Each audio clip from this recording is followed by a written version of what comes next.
दोस्तों आज का हमारा यह वीडियो आप सभी के लिए बहुत ही ज़्यादा खास है, क्योंकि दोस्तों आज के इस वीडियो में हम आपको बताने वाले हैं हुजूर सल्लल्लाहु अलैहि वसल्लम की विलादत से पहले यानी कि पैदाइश से पहले अरब में कैसा मंजर हुआ करता था और हुजूर सल्लल्लाहु अलैहि वसल्लम की विलादत के बाद अरब का मंजर किस तरह से तब्दील हुआ था।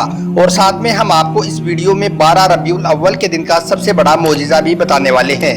इसलिए दोस्तों आप इस वीडियो को आखिर तक जरूर देखें और कमेंट बॉक्स में सुभान अल्लाह लिखकर अपने दोस्तों में शेयर भी कर दें, ताकि 12 रबीउल अव्वल आने से पहले यह वीडियो ज़्यादा से ज़्यादा लोगों तक पहुंच सके। तो चलिए दोस्तों शुरू करते हैं। दोस्तों हुजूर सल्लल्लाहु अलैहि वसल्लम की विलादत से पहले इस कायनात का नक्शा बड़ा अजीबो गरीब था। जुल्म ज़बरदस्ती का मंजर गर्म था, इंसानियत सिसकियाँ ले रही थी, कुफ्र अपने इंतहाई पर था, सगा बाप अपनी बेटी को जिंदा दफन कर दिया करता था, माओ बहनों की कोई इज्जत नहीं थी, बाप दर दर की ठोकरें खा रहा था और गुलामों के साथ बदतरीन सलूक हो रहा था और यतीमों को धक्के दिए जा रहे थे। यह सब कुछ खुले आम हो रहा था, लेकिन इस जुल्म के खिलाफ कोई भी आवाज़ उठाने वाला नहीं था। माहौल ऐसा था कि बाप अपनी बेटी का गला घोंट देता था, लेकिन उसके ऊपर कोई भी मुकदमा नहीं होता था, बल्कि मुआशरे में उसकी दाद दी जाती थी। और यही नहीं, अक्स के मेलों में बेटे अपनी सगी माँ को बेचकर पैसे एक दूसरे में बांट लिया करते थे।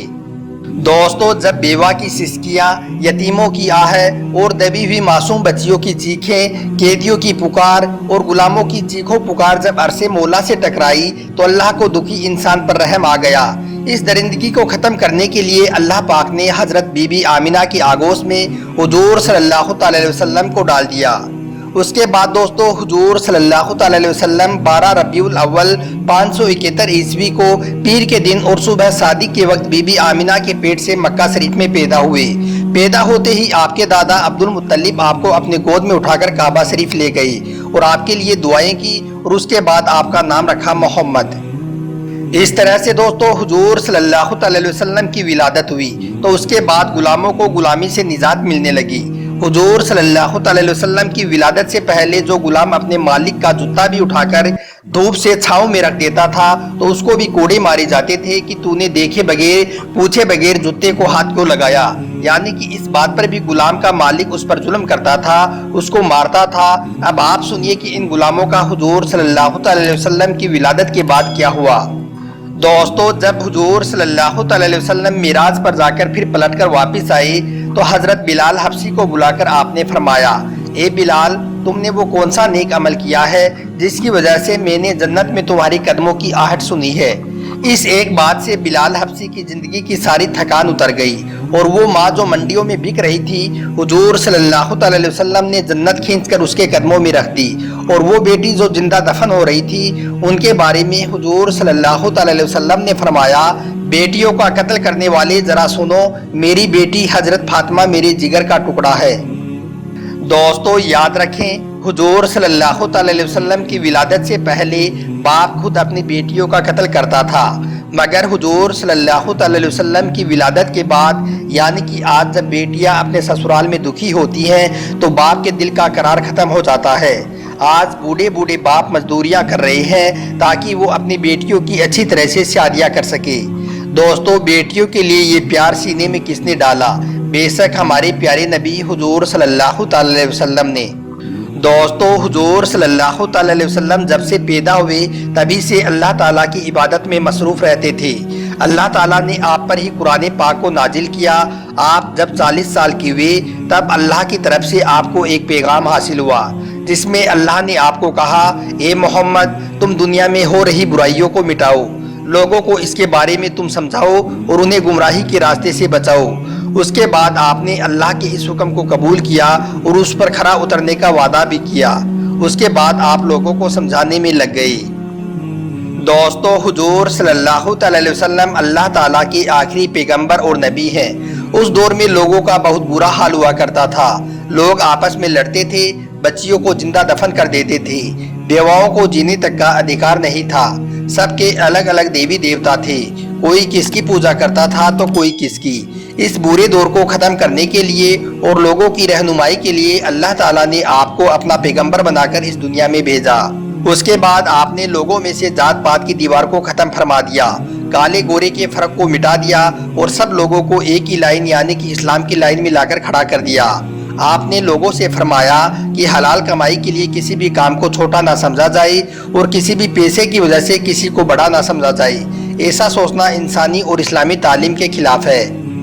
اب دوستو آپ کو اس کائنات کا سب سے بڑا معجزہ بتاتے ہیں، یعنی کہ جب حضور صلی اللہ علیہ وسلم کی ولادت ہوئی، مطلب کہ 12 ربیع الاول کے دن اس دنیا میں کیا کیا ہوا، اللہ تعالیٰ کا کیا بڑا کرشمہ ہوا۔ آپ اس ویڈیو کو پورا ضرور دیکھنا، اور ابھی تک آپ نے اس ویڈیو کو لائک نہیں کیا ہے تو حضور صلی اللہ علیہ وسلم کی محبت میں سب سے پہلے آپ اس کو دل سے ایک لائک کر دیجئے۔ دوستو ایک مرتبہ ایک شخص حضرت علی رضی اللہ تعالیٰ عنہ کی بارگاہ میں حاضر ہوا اور دست ادب کو جوڑ کر عرض کرنے لگا، یا علی اس کائنات کا سب سے بڑا معجزہ کیا ہے؟ بس اتنا سننا تھا۔ حضرت علی رضی اللہ تعالیٰ عنہ فرمانے لگے، اے شخص اس کائنات کا سب سے بڑا معجزہ 12 ربیع الاول کا وہ دن ہے جس دن اللہ پاک نے اپنے محبوب کو اس زمین پر نازل کیا۔ یہ سن کر وہ شخص عرض کرنے لگا، یا حضرت علی اس دن یعنی کہ 12 ربیع الاول کے دن کیا کیا ہوا تھا؟ تو یہ سن کر حضرت علی رضی اللہ تعالیٰ عنہ فرمانے لگے، اے شخص جب اللہ نے اپنے محبوب کا ظہور کیا تو آسمان کے سارے ستارے اس طرح سے روشن ہو کر چمکنے لگے کہ اس زمین کے سارے نجومی سجدے میں گر پڑے۔ اس وقت مصر روم میں قہر آیا ہوا تھا، مگر جیسے ہی حضور صلی اللہ علیہ وسلم کی آمد ہوئی تو وہاں پر بارش ہونے لگی اور لوگ خوشی سے جھومنے لگے۔ اور یہی نہیں، وادی شام جو ہزاروں سالوں سے خشک تھی وہاں سے اچانک پانی ابھر آیا۔ اس وقت جہاں جہاں پر آگ کی پوجا کی جاتی تھی وہ آگ خود بخود بجھ گئی، اور جو لوگ بتوں کی پوجا کر رہے تھے ان کے بت اچانک سے گرنے لگے۔ اور فارس کی وہ آگ جس کو لوگ خدا سمجھ کر پوجا کرتے تھے، فارس کے لوگ جس آگ پر فخر کرتے تھے، اچانک وہ آگ بجھ گئی۔ مصر کا سب سے بڑا بت بیار اس زمین پر گر کر ٹکڑے ٹکڑے ہو گیا۔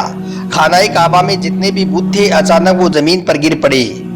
اور اے شخص یہی نہیں، اللہ تعالیٰ نے اپنے محبوب حضور صلی اللہ علیہ وسلم کی خوشی میں پوری دنیا میں اس سال ہر ماں کو بیٹے کی اولاد نصیب کی۔ اور اس زمین پر جو عورتیں بانج تھی، یعنی کہ جو بچے پیدا نہیں کر سکتی تھی، اور جو جانور بچے پیدا کرنے کی طاقت سے محروم تھے، اللہ تعالیٰ نے ان سب کی جھولی میں اولاد ڈال دی۔ اے شخص جس دن اللہ تعالیٰ نے اپنے محبوب کو پیدا کیا اس دن اس زمین پر ہر انسان ایک الگ ہی قسم کی خوشبو کو محسوس کر رہا تھا۔ ہر کوئی آپس میں یہی باتیں کر رہا تھا کہ یہ خوشبو اللہ کے اس آخری نبی کی خوشبو ہے جس کے آنے کا وعدہ اللہ تعالیٰ نے اپنی پچھلی کتابوں میں کیا ہے۔ اور یہی نہیں، اے شخص جس وقت اللہ تعالیٰ نے اپنے محبوب کو پیدا کیا تو اس زمین کے سارے درخت حضرت عبد المطلب کے گھر کی طرف جھک گئی۔ حضرت عبد المطلب نے جب یہ منظر دیکھا تو مسکرا کر اپنے گھر کی طرف چل دیے۔ آپ نے دیکھا کہ آپ کے گھر سے نور کی لہریں نکل رہی ہیں اور ایک نورانی بچہ سجدے میں سر رکھ کر یہ کہہ رہا ہے، لا الہ الا اللہ انا محمد الرسول اللہ۔ اے شخص یاد رکھنا، 12 ربیع الاول کا دن وہی دن ہے جب اللہ تعالیٰ اپنے بندوں کی گئی دعاؤں کو رد نہیں کرتا ہے، کیونکہ اس پل اللہ نے یہ وعدہ کیا ہے کہ اس روز جو بھی کوئی میرے محبوب کے صدقے میں مجھ سے مانگے گا اس کو میں بغیر کسی رکاوٹ کے عطا کروں گا۔ سبحان اللہ۔